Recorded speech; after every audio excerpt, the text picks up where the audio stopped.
11ویں صدی ہجری کے شعراء میں شمالی ہند خصوصاً موجودہ پاکستانی علاقوں میں بھی کئی شعراء کے نام ملتے ہیں۔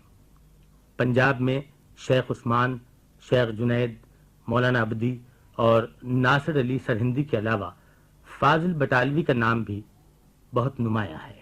تذکرۃ الابرار کے مطابق آپ نے 40 کتابیں لکھی ہیں، لیکن بدر محی الدین صاحب نے 100 سے زائد کتابوں کا حوالہ دیا ہے۔ شیخ ابو الحسن علی بغدادی جو بدیع الدین شہید حسنی جیلانی کے نام سے معروف ہیں، فاضل بٹالوی کے جد اعلیٰ تھے۔ بسبیل سیاحت عراق سے ہندوستان آئے تھے اور پھر یہیں سکونت اختیار کر لی۔ فاضل بٹالوی شیخ محمد افضل لاہوری کے مرید تھے۔ آپ نے عربی اور فارسی کی تعلیم میاں محمد غوث لاہوری سے حاصل کی۔ اردو میں بھی شعر کہتے تھے۔ 1151 میں وفات پائی۔ فاضل بٹالوی نے سرور کونین کی بارگاہ میں جو نذرانہ عقیدت پیش کیا، اس کے منتخب اشعار سماعت فرمائیے۔ نہیں میرا چھٹ تم کوئی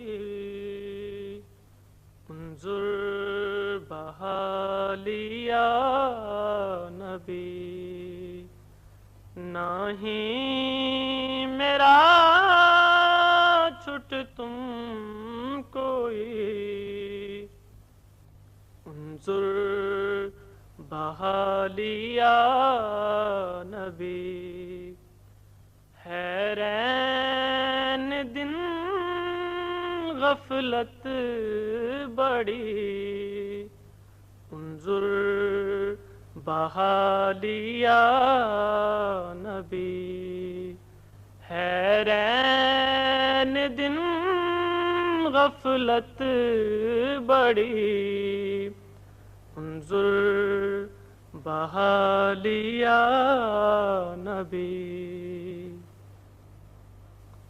اس فضل سوں راکھو مجھے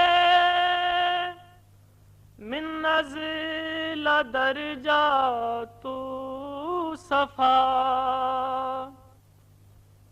اس فضل سوں راکھو مجھے من نزل درجات صفا، ہے مرگ بھی سر پر کھڑی انظر بحالیا نبی۔